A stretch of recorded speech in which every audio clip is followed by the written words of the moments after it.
I'm going to talk about what should you do first. If you have your coaching qualification, you've either finished your coach training hours and you're now building your hours to your ACC or your EMCC qualification or your AC qualification, I'm talking to you. If you've had a coaching practice for years and you've been an associate coach or an internal coach, and you are also kind of getting to the point where you're thinking, do you know what? If I coached my own clients, I'd keep the whole fee for associate coaches, or I could do this for myself. I'm talking to you too. It's not about where you are in your coaching journey. I'm talking about where you are from the perspective of starting to build a practice. And I'm going to assume you're at the beginning. And at the beginning includes that you've been trying to make this work for a while and it isn't working. You've been trying everything you can think of to find coaching clients and all of the things that you can think of. They may have ended up with some interesting conversations and possibly the odd client, maybe at mates rates rather than your professional fee.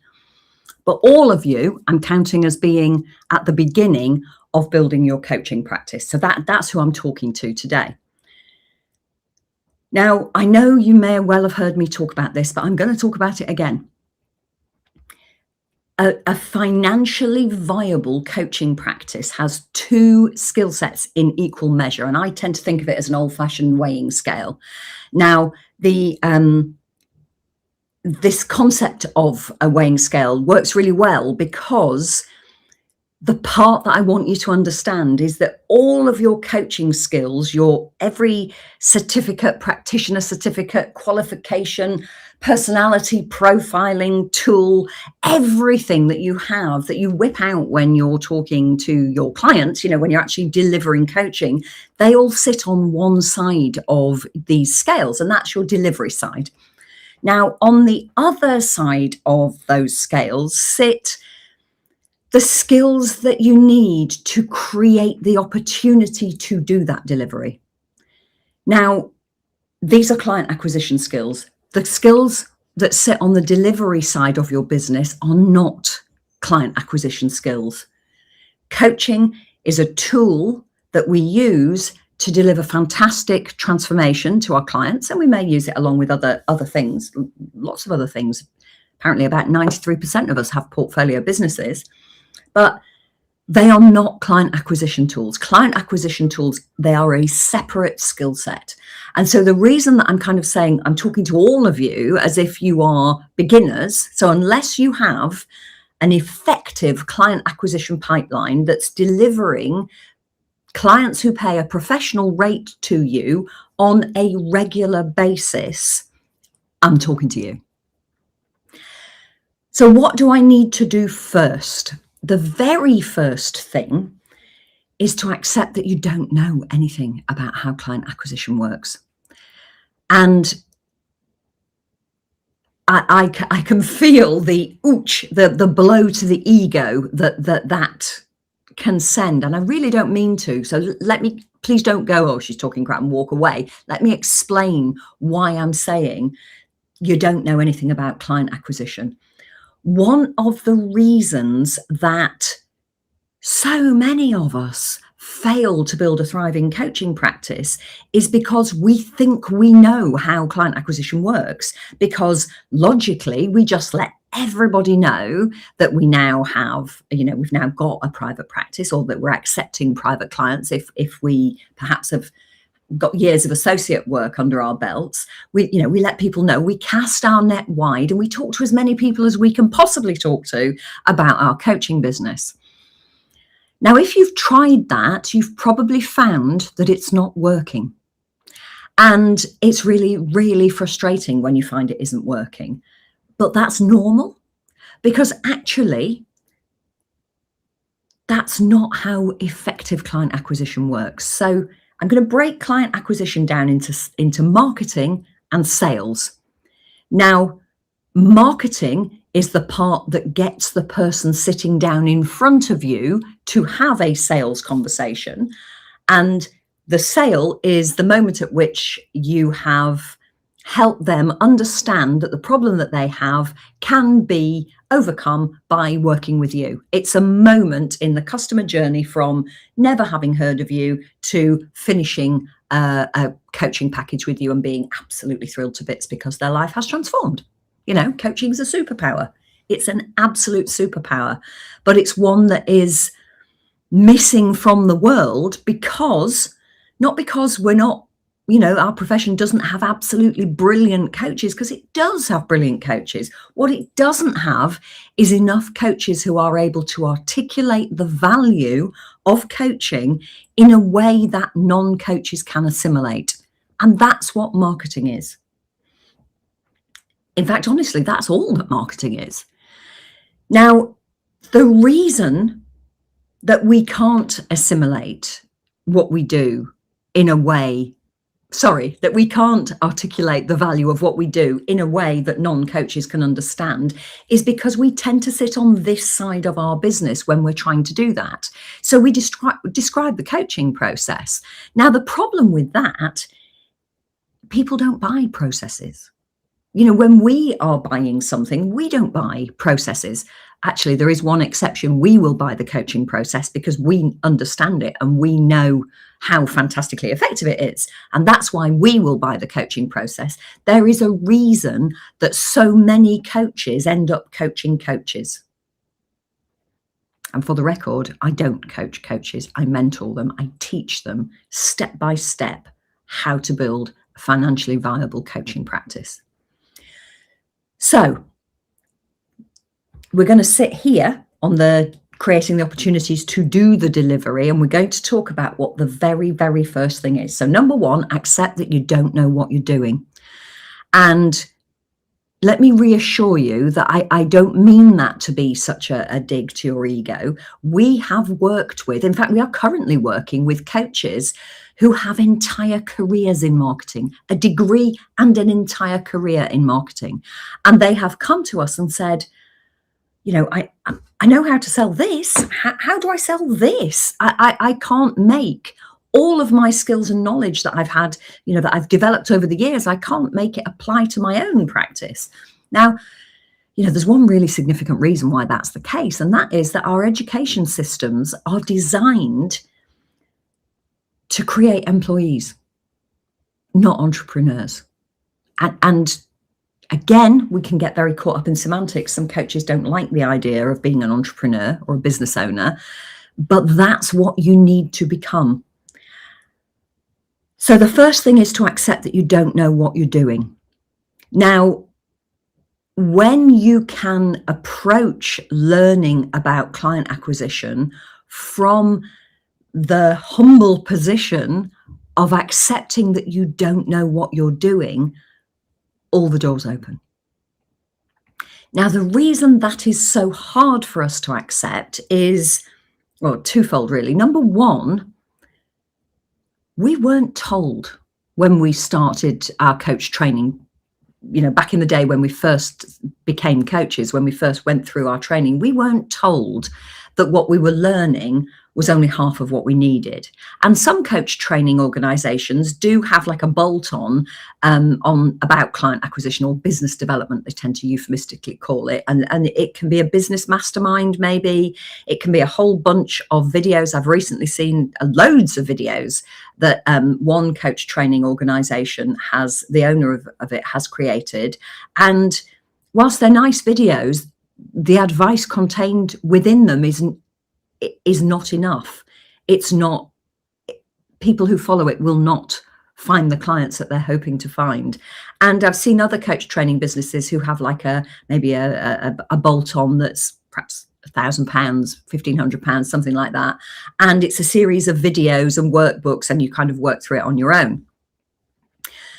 Let me explain why those things don't work.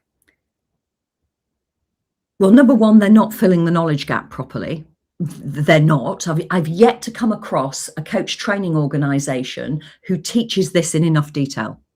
And honestly, you know, from my perspective, I wish they wouldn't teach it at all. I wish they'd stay in their lane and just signpost coaches to reputable trainers organizations like the Coaching Revolution, who are ICF accredited and who have testimonials and, delighted clients, loads and loads and loads of them. I'm not the only, I don't run the only organization that has ICF accredited client acquisition training, but I wish coach training organizations would signpost to people like the Coaching Revolution, because they could save them, number one, a fortune, and number two, a massive dent to their egos. So I'll come back to that.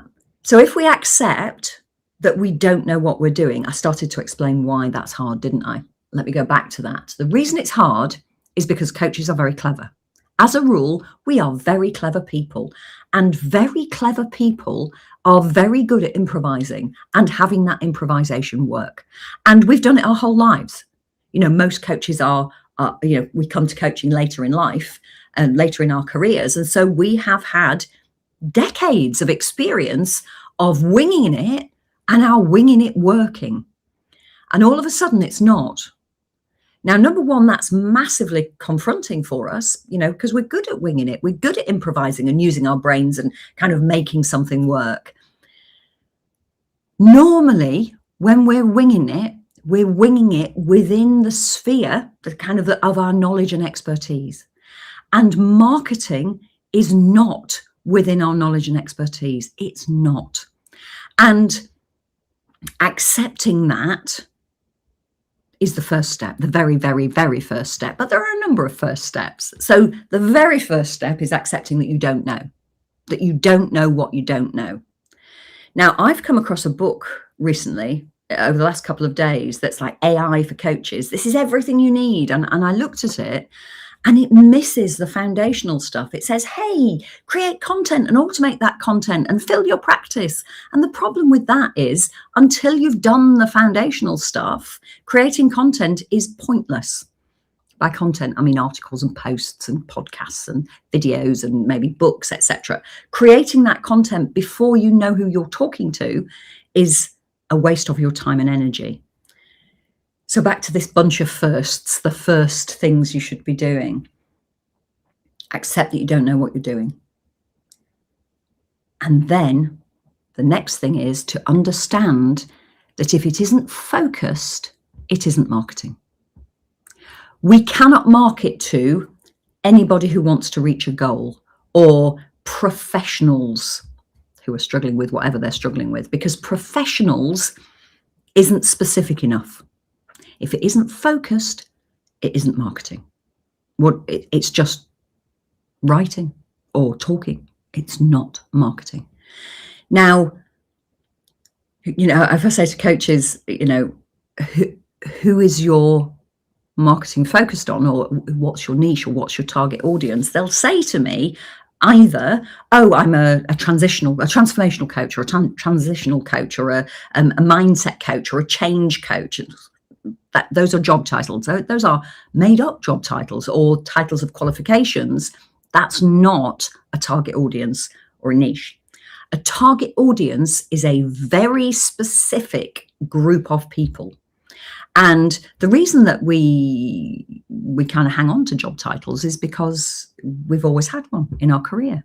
But honestly, when you're an entrepreneur, you don't need a job title. I can feel some questions about not needing a job title, so I can come back to that on another day, because this is day 7 of a 30-day challenge.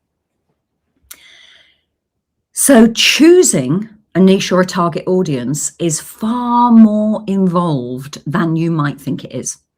And there are a number of ways you can do it. Number one,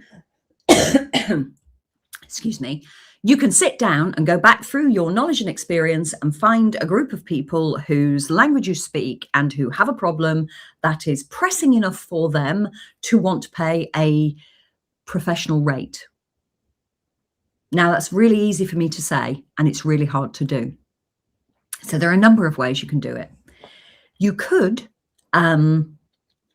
join my Nail Your Niche challenge. If you go to the Coaching Revolution /Nail Your Niche, I run a free 4-day challenge 3 times a year, and the next one's on the 20th of April. And you could come along to that and understand what a niche is. Or you could come and join me next week, Saturday, for 3 hours, when I'm running a workshop for just 10 coaches and we're going to go through all of this. We're going to break it down and work out where your target audience is and what they need to hear. So the very first thing is accepting that you don't know. First thing, part 2, if you like, is about understanding that if it isn't focused, it isn't marketing. And however counterintuitive that feels, however resistant you are to the idea of focused marketing, let me tell you that until you can get past your limiting beliefs around what a target audience is and accept that you might need to do some work that can be quite uncomfortable. Until the penny drops, it can be really uncomfortable, but that it's work that you need to do in order to be able to get past that discomfort and into the place where you are effectively marketing. And effective marketing works. Focused marketing works. Coaches will say to me, "Oh, I hate marketing." And what they mean is they don't like what they're doing, which usually isn't marketing, because it isn't working. And it's like, well, of course you don't like what you're doing if it isn't working, because why would any of us like to pour time, energy, money, effort, etc. into something that isn't working? That's just soul destroying, isn't it? And where coaches end up when they're kind of flapping around trying everything that they can think of, and this is why I said I really wish that coach training organizations would signpost their coaches to reputable organizations, is because we end up in a vulnerable place. We end up thinking, why can't I make this work? I'm really clever. Why can't I make this work? Why can't I get people to understand about this fantastic thing that I do? Why aren't they interested? And at that point, we fall foul of what I call the charlatans. And the charlatans are people who promise the earth and deliver very little indeed, and they charge an eye-watering sum of money for it. So if somebody is promising you 6 figures in 90 days, don't believe them. If they're promising you a diary full of warm leads every month, maybe 10 warm leads a week, 30, 40 a month, why would you not want that? Well, I can tell you, I have spoken to countless coaches who've paid somebody to do their lead gen and found their diaries full of people who have no idea what coaching is. They don't know why they're in the diary, and they're certainly not interested in becoming clients. And they were shattered. One guy I spoke to had 20 sales calls a week. So 20 discovery sessions a week for 3 months, because he'd paid for 3 months. And he didn't get a client out of it because they had no idea what he did. They weren't interested. And that's not good marketing.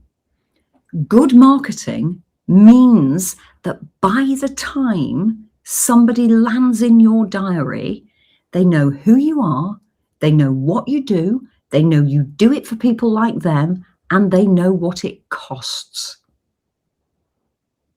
That's good marketing. So that by the time somebody does end up in a sales call with you, you don't have any selling to do. The marketing has done the heavy lifting. By the time somebody ends up in a sales call with you, they are there to sanity check you, to make sure that you are the person that they really hope you are from everything that they've read or heard that you've written or said. Doesn't that sound like the sort of thing that you'd want?